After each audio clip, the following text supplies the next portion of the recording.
I don't know what to say about this game. I guess you're going to hear what I have to say about this game.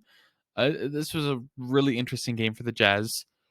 For starters, before we knew what was going to happen in this game, before we knew which players were going to play, we knew this was going to be one of the toughest games of the season. It's against the Phoenix Suns in Phoenix, uh, back end of a back to back after playing the Warriors, and especially how the Jazz lost the Warriors.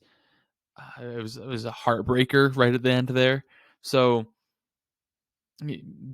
before all that, we knew this was going to be a tough game, and it was not likely that the Jazz would win. So even just knowing that, I'm not happy with the 6 point loss, but I'm not disappointed either. Now let's put on top of that, no one in the starting lineup played, and Joe Ingles didn't play either. And 6 points I'm happy with. I know it's not a win in the record books. It's not going to count on the standings, but a 6 point loss is pretty good in that situation. Especially like if you look at who the Jazz played, if this was the team that the Jazz put out there, and that was their starting lineup, and that was their rotation most nights, the Jazz would get the first pick in the draft. That's how, like, no offense to any of the players that played. There were some good players that played. Players like Trent Forest really stepped up. He had 17 points. I was very impressed with Trent Forest's performance, but he's not like, you can make the argument. Yes, he should probably be a rotational player in the NBA. We haven't seen a ton from him. We've seen some good stuff though. So he's probably good enough to be a rotational player on several teams. He's not a starter, and I don't know. Like this lineup, the Jazz would not be good. So all that taken into consideration, that's how I'm going to analyze this game. And so because of that, I'm probably not going to be hard on the Jazz at all. I will say a couple things that here are my hard statements for the Jazz, my critiques from what I saw from this game. One, Hassan Whiteside, he got started. Like, so far this season, I've been very happy with the play of Hassan Whiteside. He's come in and he's filled the role of Rudy Gobert on the offense very well. He's come in on defense and he's been good. He's been better than I expected him to be, and he's been getting his rebounds. From what I saw from him tonight, he was an awful defender. He was good enough on offense. I think I saw him kind of standing around a lot. Is kind of what I was seeing. On defense, he was just kind of standing around, not really actively trying to do anything. I rarely saw him put his hands up, and that comes brings me to my second critique for the whole team. The whole team on defense, they never had their hands up. And never, like, I'm sure I could find lots of plays where they did, but they weren't trying to contest anything, which is really really frustrating because I know a contest, like a shot contest, isn't the most effective defense, but maybe it throws off 1 in 10 shots. Maybe it throws off 1 in 20 shots and it lowers their percentage by 5%. That's enough for the Jazz to win this game. Just the simple and maybe I'm putting too much weight on what a shot contest could do, but still, just showing that effort, even if it didn't impact any of the shots. I feel like showing that effort kind of plays into other parts of the game. When you are showing effort on defense, you are being aggressive. You're more aware on offense. You're being more aware off ball on offense, off ball on defense, all that stuff. So that's just, it's a simple thing. The worst basketball team ever can accomplish putting their hands up, even if they're just bad at everything else. You don't need to know much basketball to do that. So it's frustrating where the Jazz came in. They knew they were undermanned. They knew it was like, in order for them to win this game, it would take everything they could do and a miracle. And then they just weren't doing the simple things. I don't know if it would have played a difference. It just kind of bugged me a little bit. Um, That being said, we did get to see a lot of players that we don't normally get to play, which was exciting despite the loss. We saw Jared Butler. He came in, he played 17 minutes, got 13 points, 4 steals, which we've not seen him consistently enough to know if he's that kind of a defender, but great for him. He was efficient. He hit 3 threes, which I have to say, one of the concerns about Jared Butler coming into the NBA was that he couldn't spread the floor very well. In college, he was a good shooter. He wasn't amazing. From what I saw from him in college, which I didn't watch him very closely to be honest, but I watched some clips. I watched some scouting videos and I dug into his stats when the Jazz drafted him. And from what I saw, my conclusion was he could develop a 3-point shot, kind of like Donovan Mitchell. Donovan Mitchell came in, he hit a couple threes, he's now developed a shot. So he was 3 for 4 from 3 tonight, though. I'm like, it's not game in, game out, but that's a really good sign that Jared Butler is getting there and ready to maybe start taking some more minutes. Granted, the Jazz don't really have minutes to give him, but I'm hoping in next year or the year after that we can start seeing Jared Butler a lot more. So I was excited by that. I was a little frustrated that we didn't get to see Azubuike much, but especially with how unimpressive Whiteside's performance was. But like the Jazz were staying in the game, so I do kind of understand even though you're that shorthanded, play the rotation to win. And obviously, from what we've seen from Quinn Snyder, he's not very confident in Azubuike, and he doesn't like playing in minutes unless the games are over already. And even in the 3 minutes that he got, he didn't do anything. He missed a shot, and that's it. Granted, 3 minutes isn't much time, and 3 minutes could be closer to 2 minutes or less with how they can count minutes on the box score. Jordan Clarkson came in. He was obviously the leader of the team. He had a fine game, nothing amazing. We just saw some players that Eric Pascal did what I kind of expected him to in the situation. I really like him. I don't think he's good enough to get more minutes on the team, but I like that we see him getting minutes fairly regularly. I think he was really a question mark when we got him. I didn't really have an opinion on him. I don't think he's been incredible, but I think he's been a good pickup, and he's not going to make any crazy mistakes on the floor. He's going to hit down open threes if you leave him alone. He's going to make good plays. So I've been really happy with his play. Seeing him with 25 minutes, it kind of proved all that to me. Where he's good to have out there. He's not the kind of player that can really change the game around.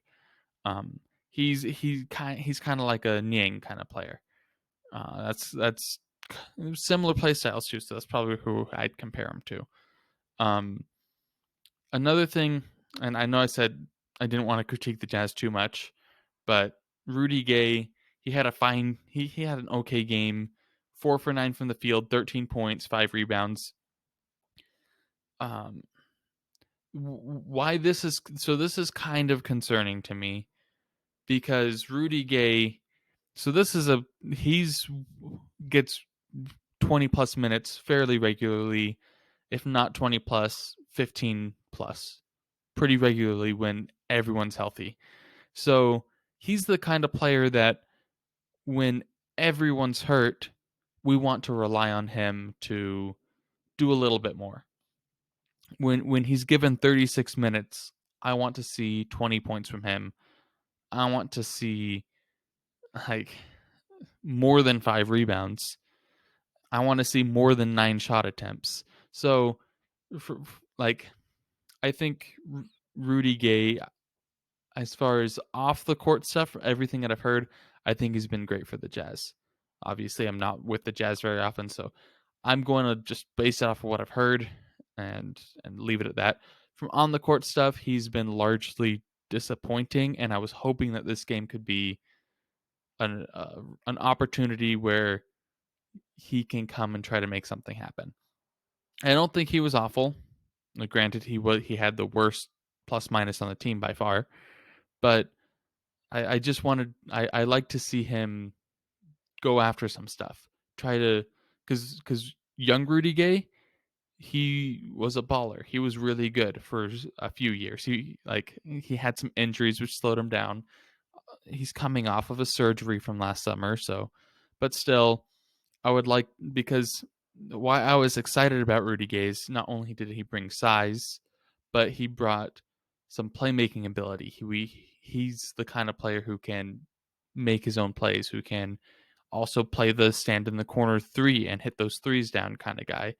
Um, he's a very confident, used to be a borderline star player, and so I was hoping to obviously I wasn't expecting his prime out of him, but I was hoping that in games like this, or in situations where the Jazz need to play small for a few minutes, he can come in, fill in those minutes, and really step up when needed, while also playing on the bench and just playing valuable minutes that way. So that has been a little bit of a disappointment for me this game. I'm I'm not it's not like a concerning thing. It's just I probably hyped him up a little bit more than I should have, and in my head of what I thought he was going to bring to this Jazz team. Um okay. So with that, and I know that was probably a lot of negatives for how beat up the Jazz are, but the Jazz, they shot 45% from the three. They shot. Let me hop over to the team stats to make sure I'm getting these right. Um, they shot almost 50% from the field. They didn't shoot great from the free throw line, um, but they got to the free throw line and they made more free throws than the Suns. And so the shots that they did get, they were making them. They were playing pretty good for all. Like, I was really happy with their play for a lot of the game. I think their defense was definitely lacking.